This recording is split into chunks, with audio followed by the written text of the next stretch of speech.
All right.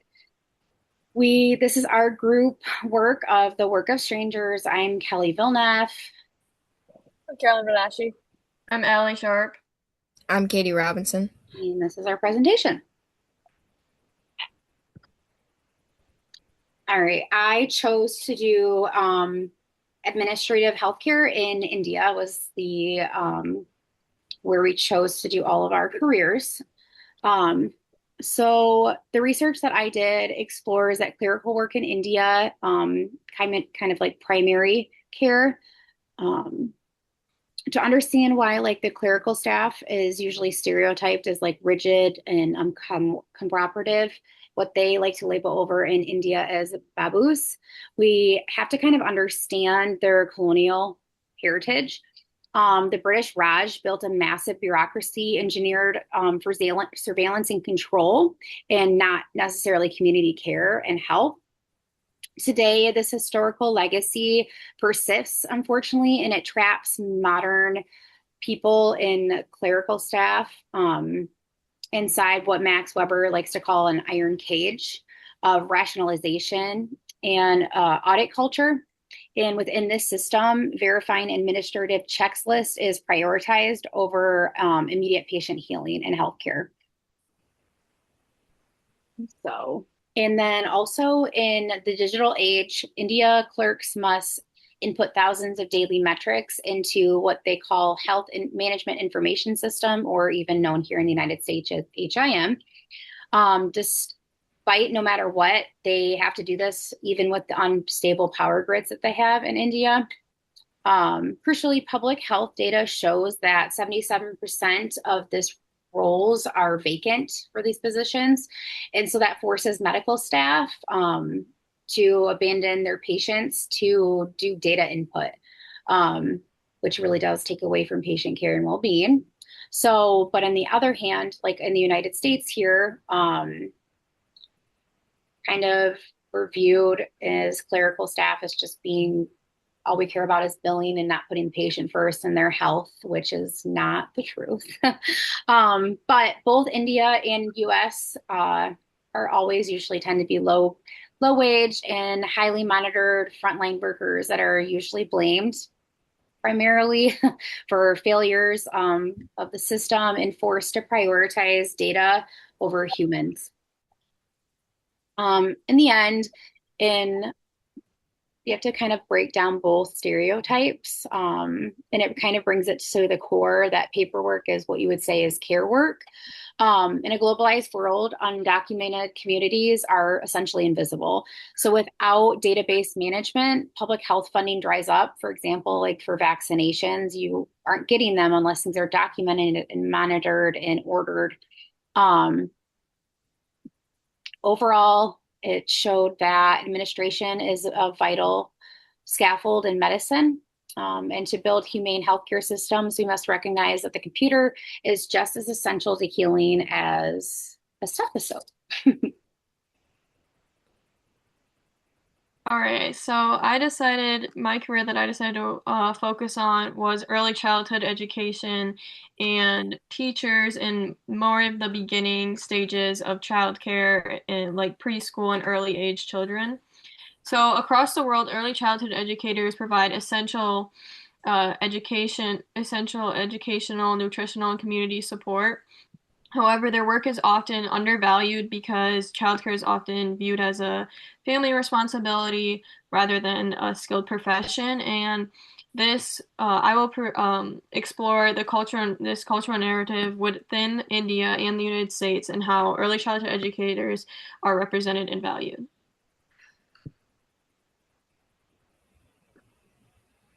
So in India, I found my research found something called Anagandi workers, which are similar to childcare workers in the U.S. They serve children around the ages of 0 to 6 and support early childhood development. They do much more than just childcare. They do early education, nutrition support, health checkups, immunization support, and family and community outreach. Anagandi workers act as a connection between government programs and rural families. and their work supports children's health, learning, and long-term development. And in the United States, childcare, um, I talked a lot about daycare and preschool and found that um, childcare in the United States does provide similar things like meal snacks, social development, early learning, supervision. Um, but families are often view childcare as a service and choose based on like availability and cost, while Inagandi workers are more connected with the community and um, try to help not only the children but the family as a whole.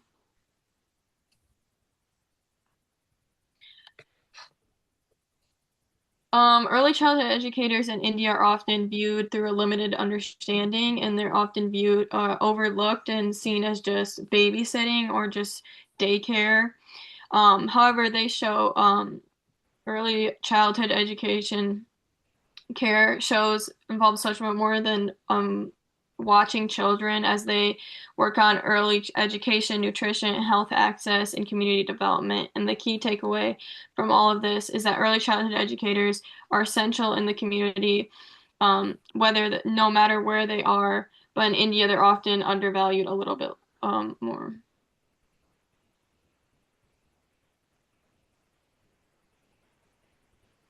Section I decided to look at was nursing, and I found that everywhere in the world, nurses are really essential to providing care to patients. But there are many differences between the ways that nurses are viewed in the US versus in India. And I found that in general, the perspectives seem to be skewed negatively in India, which is which directly contrasts the general positive outlook we have here in the US. In America, nurses are tend to be widely respected.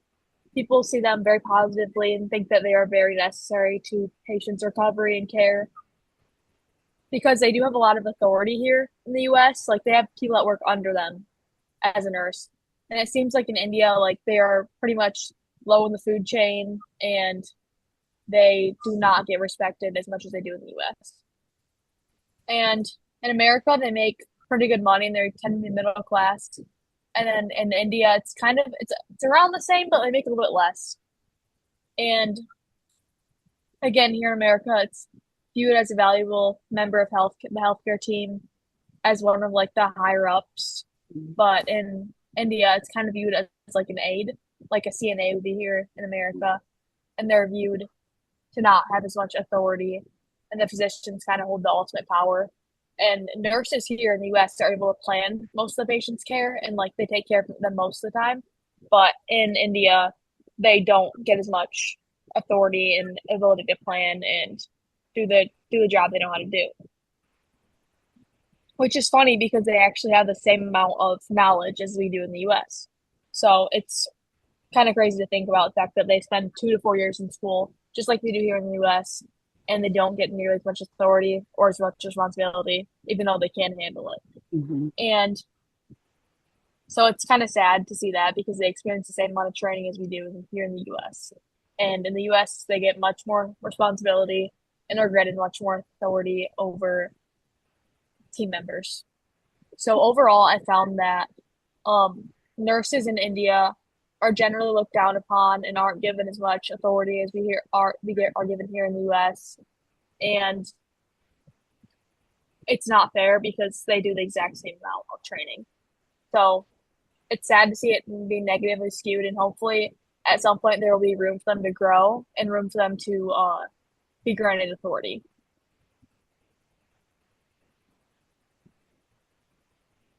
So I did business in India. Business in India is built on a family and trust and strong relationships. Many businesses are family owned and passed down through generations.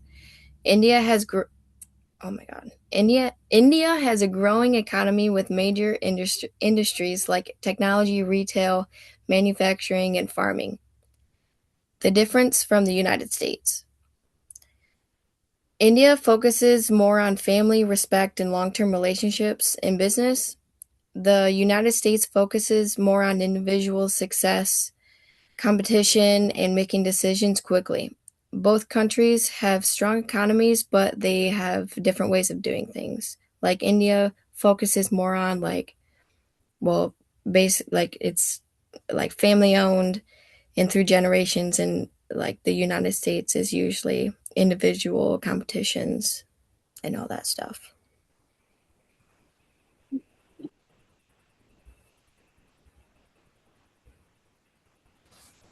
Overall, we found that many people the jobs that we decided to cover and research, we found that they're generally undervalued and don't get as much opportunity to grow as we do here in the U.S. to grow and like become higher up in the company or the job in general. Mhm. So yeah, I also feel like a lot of like similarities, like all of the professions that we researched were in India, like how they were viewed. They're very like overlooked in their profession and kind of diminished and like undervalued. Like exactly for like what you said with nurses, Caroline, like just very undervalued compared to how they are treated and respected here in the United States. So I just feel like there was a lot of connection with that all throughout it too. Even with like teachers and early childhood education, like they are underpaid in both countries, but in India, they're just kind of seemed undervalued. Like it is something that is essential, but it's not valued. So right. yeah. Yeah, I agree. All right, well, good time. Good talk. I know how to get this to stop working. So, dot.